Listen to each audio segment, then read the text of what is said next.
हमारे साथ काजल भी जुड़ी हुई है और दिल्ली की जनता के साथ ही जुड़ी हुई है।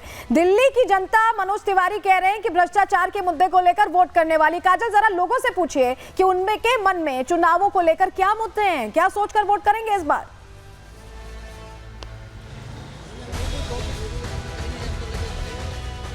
जी बिल्कुल, यहाँ के लोगों से हम बात करेंगे और जानेंगे कि इस बार जनता के जो मुद्दे हैं वो आखिर क्या है। क्या नाम है आपका और क्या लग रहा है इस बार दिल्ली की जनता के मुद्दे क्या रहने वाले चुनाव को लेकर? मेरा नाम पवन केसर है। देखो, दिल्ली की जनता के मुद्दे अगर कहेंगे कि पहले मुद्दे हुआ कि पूरा क्या हुआ, केजरीवाल का तो हर एक वादा जो है वो पूरा कर ही नहीं पाए। हर बार उन्होंने समय मांगा मगर आज भी वही मुद्दे और इवन नए खड़े हो गए। एमसीडी आने के बाद ये कूड़े के पहाड़ दिखाए जाते थे, उसकी वो दिखाया जाता था कि कितनी ऊंचाई है। आज घर घर के बाहर जो है कूड़ा इकट्ठा हो गया है। रोड जो नालियां हैं, सीवरेज, वो ब्लॉक पड़ी है। थोड़ी सी बारिश पड़ती है तो वो हालत देखिए दिल्ली की। और दिल्ली राजधानी होने के बाद मुझे लग रहा है कि दिल्ली मतलब राजधानी में हालत खस्ता हाल है। जिनसे आप बात कर रहे हैं कम से कम उनका मिजाज यही कह रहा है, लेकिन बाकी जनता क्या सोचती है वक्त ही बताएगा। बहुत शुक्रिया काजल आपका भी जुड़ने के लिए और जानकारियां देने के लिए। तो दिल्ली की जनता को वोट करना है 5 तारीख को, 8 तारीख को ही समझ में आएगा, लेकिन जीत का दावा इस बीच सभी पार्टियां कर रही हैं। सुनवाते हैं आपको किस तरह से तारीखों के ऐलान के बाद जीत को लेकर जोर आजमाइश शुरू हो गई। सुनिए जरा। ये चुनाव की तारीख कहीं खाली नहीं तय हुई। दिल्ली से आम आदमी पार्टी के प्रस्थान की तारीख भी आज तय हो गई है। आज चुनाव आयोग ने जब ये बताया कि 5 तारीख को पोलिंग होगी और 8 तारीख को रिजल्ट होगा, तो यह भी स्पष्ट हो गया कि 8 तारीख को दिल्ली के लोगों को बहुत बड़ी खुशखबरी मिलेगी। दिल्ली के अंदर भारतीय जनता पार्टी की सरकार बनेगी, डबल इंजन की। मोदी जी की अगुवाई वाली सरकार, डबल इंजन की सरकार।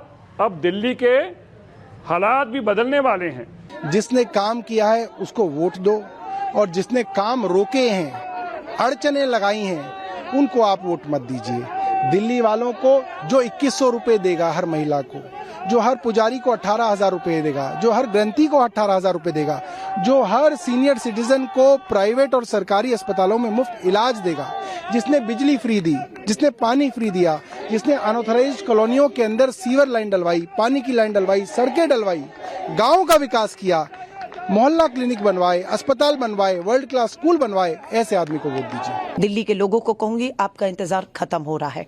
आपकी परेशानियां, आप जिस भी जहरीली हवाओं में, जहरीला पानी, अपराध, महंगाई, बेरोजगारी से आपको कांग्रेस मुक्ति दिलाने जा रही है और एक बुलंद मजबूत सरकार, परमानेंट मुख्यमंत्री, टेम्परेरी नहीं, परमानेंट मुख्यमंत्री, परमानेंट सरकार, परमानेंट जो समस्याएं हो चुकी है उसका परमानेंट सॉल्यूशन कांग्रेस आपको देने जा रही है।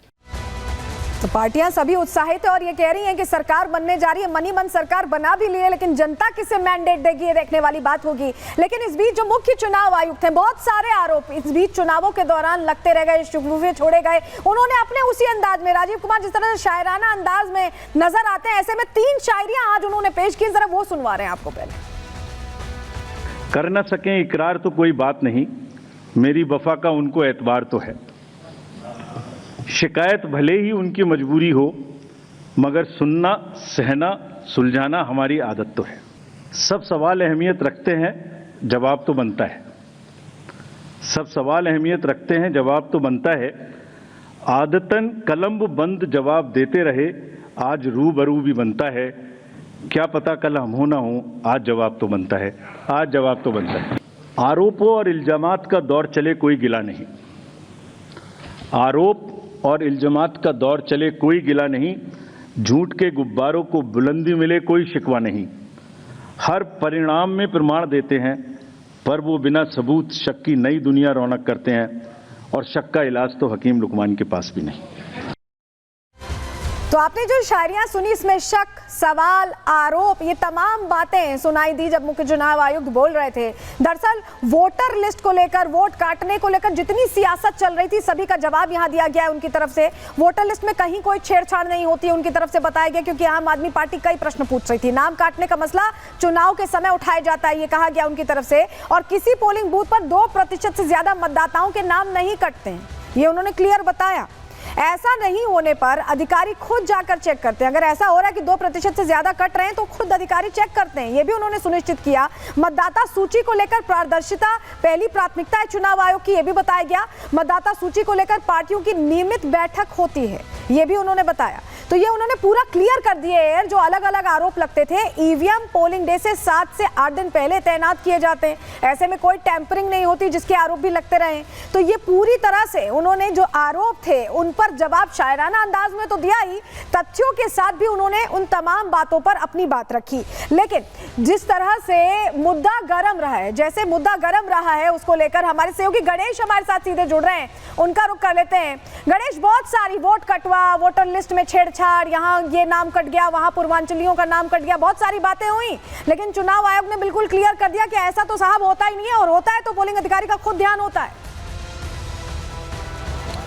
आपने सही कहा ना कि चुनाव अधिकारियों ने अपनी बात साफ तौर से कह दिया कि ऐसा कुछ भी नहीं होता। जिस तरीके से जो सियासत के लोग जिस तरीके से जो आरोप लगा रहे चुनाव आयोग के ऊपर, तो इस पर आम आदमी पार्टी के जब नेताओं से हमने जब सवाल किया था तो उनका साफ तौर से कहना था कि आम आदमी पार्टी के राज्यसभा सांसद संजय सिंह की पत्नी का वोट किस तरीके से कटने का आवेदन दिया गया, ये अपने आप में उसके लिए साक्ष्य है, पूरी तरीके से उसे झुटलाया नहीं जा सकता। प्रियंका कक्कड़ से जब हमने सवाल किया था तो आम आदमी पार्टी अभी भी उसी बात पर अडिग है। उनका साफ तौर से कहना है कि दिल्ली में बड़ी संख्या में वोटों को कटवाए गए, वोट फेर में हेरफेर किया गया, अभी भी उसी अपनी बातों पर अड़िगा। उनका साफ तौर से कहना है कि बेशक ये कुछ भी षड्यंत्र रच ले, लेकिन दिल्ली के अंदर फिर से आम आदमी पार्टी सत्ता में आने वाली है। क्यों सत्ता में आने वाली है, इस पर हमने पूछा तो कि आपने 10 साल के अंदर क्या काम किया, तो उस पर उन्होंने साफ तौर से कहा कि दिल्ली के अंदर हमने बेहतर अस्पताल किए हैं, बेहतर स्वास्थ्य की सुविधा की है, सड़क और बेहतर की है, पानी की सुविधा सही की है। फिर इस पर हमने सवाल कर दिया कि पानी के बिल के जिस तरीके से है, तो उन्होंने कहा पानी के बिल तो माफ करने वाले थे हमारे जो नेता अरविंद केजरीवाल को, उन्होंने जेल में भेज दिया। अब दोबारा से जब सत्ता में आएंगे तो सभी के पानी के बिल माफ कर देंगे, किसी को भी पानी का बिल जमा करने की जरूरत नहीं है। तो यूं कहे कि वो अपने वादों पे, अपनी नीतियों पे अब आ रहे हैं और कहना है ठीक है गणेश, जो आप बोल भी रहे हैं कि आम आदमी पार्टी को जितनी भी शक शुबा थी सब दूर कर दी गई है चुनाव अधिकारी की तरफ से, मुखायुक्त की तरफ से, उन्होंने क्लियर कह दिया है। बहुत शुक्रिया आपका गणेश जुड़ने के लिए और जानकारियां देने के लिए। देखिए, आम आदमी पार्टी हो, भारतीय जनता पार्टी हो, या अगर हम बात करें यहाँ पर कांग्रेस की, तो सभी यहाँ जोर आजमाइश कर रहे हैं क्योंकि राजधानी का सवाल है। मुद्दे क्या क्या है चर्चा में, चलिए वो जानकारी भी जल्दी से आपके सामने रख देते हैं, आपको बताते हैं।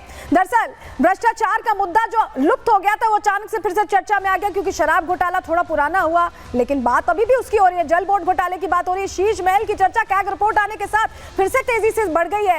यमुना का मुद्दा अभी भी सामने लगातार चुनौती बना हुआ है अरविंद केजरीवाल के लिए, जिसमें वो 2 टेन्योर में वादा कर चुके थे।